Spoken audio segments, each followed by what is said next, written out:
السلام علیکم ورحمۃ اللہ۔ دوستو خیریت سے ہیں؟ معصوم روشنی کا ایک سبق آموز واقعہ میں آپ کے سامنے ذکر کر رہا ہوں۔ یہ ہمارے لیے بڑا سبق آموز واقعہ ہے، ہو سکتا ہے میری اور آپ کی زندگی بدل جائے۔ وہ عرب ملک کا رہنے والا تھا، کوئی خاص مقصد حیات نہ تھا، صرف دنیا ہی دنیا تھی، اللہ کے ساتھ تعلق بھی کم ہی تھا۔ کتنی مدت سے جانا مسجد کو گوارا نہ ہوا، اللہ ہی کے سامنے سجدہ کیا۔ وہ برے دوستوں کے ہمراہ شام سے صبح تک لہو و لعب اور بیکار کاموں میں مشغول رہتا، اور بیوی کو گھر میں اکیلے چھوڑے رکھتا، جو اس تنہائی سے خاصی تنگی اور پریشانی محسوس کرتی۔ نیک اور وفادار بیوی نے اپنے شوہر کو سمجھانے بجھانے اور صحیح راستے کی طرف لانے کی بہت کوششیں کی، مگر بے فائدہ ثابت ہوئیں۔ ایک مرتبہ وہ لہو و لعب کے کاموں میں شب بیداری کرنے کے بعد 3 بجے گھر واپس آیا۔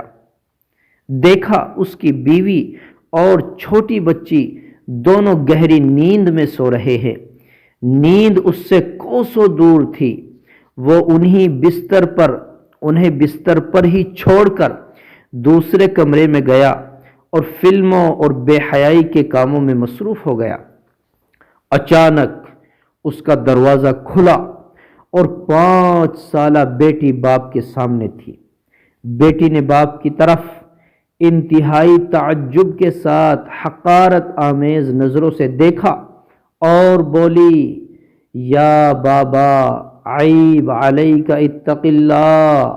ابا جان، آپ کے لیے یہ نہایت معیوب بات ہے، آپ کو اللہ سے ڈرنا چاہیے۔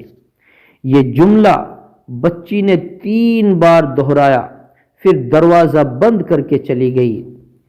باپ پر بجلی بن گری بچی کی بات پر وہ سخت شرمندہ اور پشیمان ہو کر اٹھا اور فلموں کو بند کیا اور خود ہکا بکا ہو کر بیٹھ گیا۔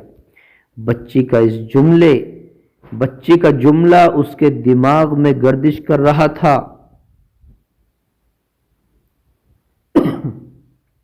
پھر وہ کمرے سے نکلا، بچی بستر پر جا چکی تھی۔ وہ حواس باختہ تھا اور اس کی سمجھ میں نہیں آ رہا تھا اس وقت اس کو کون سی آفت نے آ گھیرا ہے۔ ساتھ ہی قریبی مسجد سے نکلنے والی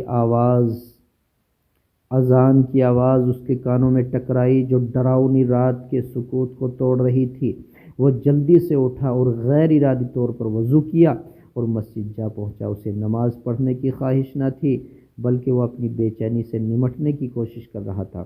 ابھی سجدے میں پہنچ کر پیشانی زمین پر رکھی ہی تھی کہ بلا سبب اس کی آنکھوں سے آنسوؤں کا ایک سیل امڈ آیا اور وہ سسکیاں لے کر رونے لگا۔ کئی سالوں بعد پہلی دفعہ اس کا ماتھا اپنے رب اللہ رب العالمین کے آگے جھکا تھا۔ اس آہ وزاری نے اس کو احساس دلایا کہ اب اس کے ایمان کی تازگی کا وقت آ گیا ہے۔ اس نے اپنے دل اور دماغ سے تمام فسق و فجور سے متعلق باتوں کو باہر نکالا اور اللہ سے سچے دل سے توبہ کی۔ اب اس کی زندگی کا کایا پلٹ چکی تھی۔ فجر کی نماز ختم ہو گئی، وہ تھوڑی دیر بعد مسجد میں بیٹھا رہا، پھر اپنے گھر کو واپس ہوا۔ کچھ سوئے بغیر پوری تیاری کے ساتھ ڈیوٹی پر چلا گیا۔ جب آفس پہنچا، اس کا مینیجر تعجب سے دیکھنے لگا اور اتنی جلدی آنے کی وجہ پوچھی۔ اس نے گزشتہ رات کا سارا واقعہ بتایا۔ مینیجر نے کہا، تم اس بات پر اللہ کا شکر ادا کرو، اللہ نے تمہیں ایسی معصوم بچی سے نوازا جس نے تمہیں ملک الموت کے آنے سے پہلے غفلت کی نیند سے بیدار کر دیا۔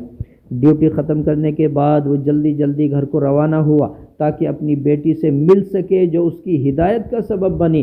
وہ گھر داخل ہوا تو اس کی بیوی نے زاروں قطار آنسو بہاتے ہوئے اس کا استقبال کیا۔ اس نے پوچھا، کیوں رو رہی ہو؟ بیوی نے چیختے ہوئے جواب دیا، تمہاری بیٹی حرکت قلم بند ہو جانے کی وجہ سے وفات پا گئی، اس دنیا سے رخصت ہو گئی۔ اس خبر کے صدمے نے باپ کے اوسان خطا کر دیے۔